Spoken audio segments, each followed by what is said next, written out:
महाराज सुग्रीव को तो याद दिलाना पड़ेगा कि रघुवर कौन है और रघुवंश के राजा राम है वो, और आप उनके प्रति यदि भूल गए तो आज मुझे बताने जाना पड़ेगा। बोले क्यों ऐसा हुआ? वो भाव था ऐसा सत्संग में, क्योंकि हनुमान जी के हृदय में कौन विराजते हैं? राम जी।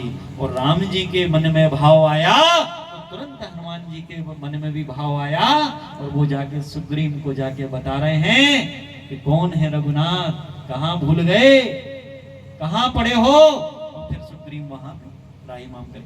अभिप्राय इस बात को कहने का है, बहुत बड़ा संदेश है। कभी पति पत्नी भाई बंधु परिवार दोस्त यार या समाज में कभी भी क्रोध आ जाए तो उस क्रोधी को यदि वो तुरंत ना करे तो उसका मतलब ये नहीं कि वो निर्बल है, नहीं, उसका मतलब ये कि भगवान प्रभु श्री राम का वो भक्त है और उनकी बात को वो मान रहा है, अपने संत स्वभाव को ले रहा है। ठीक है, क्रोधित हूं मगर कल देखता हूं। और कहीं आपके मन में ये भाव आया तो हनुमान जी महाराज की कृपा से सामने वाले को भी शायद क्षमा भाव आ जाए और दूसरे दिन आपसे वो क्षमा प्रार्थी कर ले, तो युद्ध ही खत्म हो गया, वाद विवाद ही खत्म हो गया। क्यों भाई?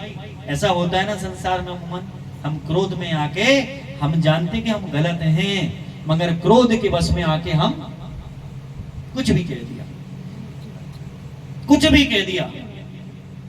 और जब आप तुरंत कुछ रिप्लाई करते हैं तो समझ लेना कि कलयुग आपके ऊपर भारी है। जैसे महाराज परीक्षित के ऊपर कलयुग भारी हो गया था, उन्होंने मरा हुआ सर्प जो है ऋषि के गले में डाल दिया, और जब वो आए घर मुकुट उतारा, वो कितना बड़ा अपराध करके आ गया, इसके लिए मुझे मृत्यु दंड मिल जाए अभी, तो इससे बड़ी और कोई सजा नहीं होगी, मुझे मृत्यु दंड मिल जाना चाहिए। और तब जाके उनको संदेश संत ऋषि समीप उनको अपने पुत्र को बोलते हैं कि तुरंत खबर पहुंचाओ, बहुत अच्छा राजा है, कुछ गलती से उसने बोल दिया होगा, मगर उसे तुरंत खबर पहुंचाओ कि 7वें दिवस उसकी दशक के काटने से मृत्यु हो जाएगी, कम से कम वो कुछ अपना जीवन का पुण्य लाभ कर ले। तो आज के सत्संग के सार 3 हैं। एक, हरिनाम संकीर्तन में हमें निरंतर रहना चाहिए, अपने निवास पर, अपने समाज में, अपनी कॉलोनी में, अपने नगर में और अपने मन में निरंतर करते रहना चाहिए, और भाव के साथ, दिखावे के लिए नहीं। क्यों? आज यहां दिखाओगे, वहां 84 लाख दिखाएगा वो, उससे बड़ा दिखावा हम और आप तो नहीं कर सकते। क्यों भाई? कर सकते क्या? उससे बड़े हैं क्या? हिरण्यकश्यप और हिरण्याक्ष की बुद्धि का पार कोई पा सकता है क्या? जब वो नहीं रह गए तो हम और आप कैसे?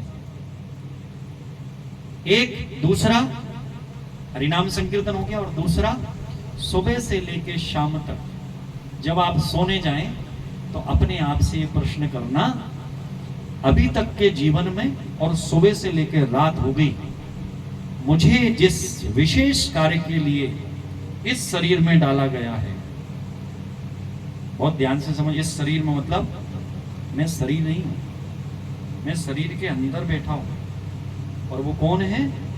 मैं पूर्ण ब्रह्म का अणु ब्रह्म हूं। मेरे अंदर वही चेतना, वही शक्ति, वही पराक्रम है जो पूर्ण ब्रह्म में है, उसने अणु रूप में दिया है कि तुम परमाणु बन सकते हो यदि उस सत्संग धारा, उस वेद युक्त, उस शास्त्र युक्त, उस भक्ति योग युक्त पथ पे चल पड़ो तुम।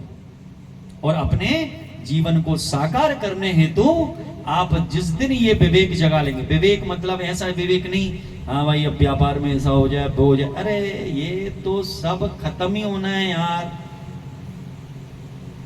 भगवान ना करे, अभी एक घटना हुई, व्यक्ति के केंद्रित था वो पूरे परिवार का, पैरालाइज हो गया वो, कोमा में चला गया वो। अब बताइए कौन देख रहा है उसका घर, कौन देख रहा है उसके धंधे, कौन देख रहा है उसका बिजनेस? अरे उसको भूल गए लोग। वो क्या होता है, वो नर्स। नर्स उन्होंने घर में 4 स्टाफ रख लिया है और उनका चल रहा है, वो पूछने भी नहीं आता। महीना में लड़के को खबर लग गई तो वो पहुंच जाता है कमरे में कि भाई ठीक ठाक चल रही दवाई, हाँ देखना पल्स वल्स सब ठीक है, और डॉक्टर से पूछता हाँ भाई कब तक। ये जीवन का सत्य है, कब तक व्यवस्थाएं करना पड़ेंगी। जिन बच्चों के लिए 500 करोड़ रुपए खर्च किए सहारा श्री सुब्रतो राय ने, क्यों भाई पढ़ा था, सहारा श्री सुब्रतो राय ने 500 करोड़ रुपए खर्च किए अपने बेटी की शादी में।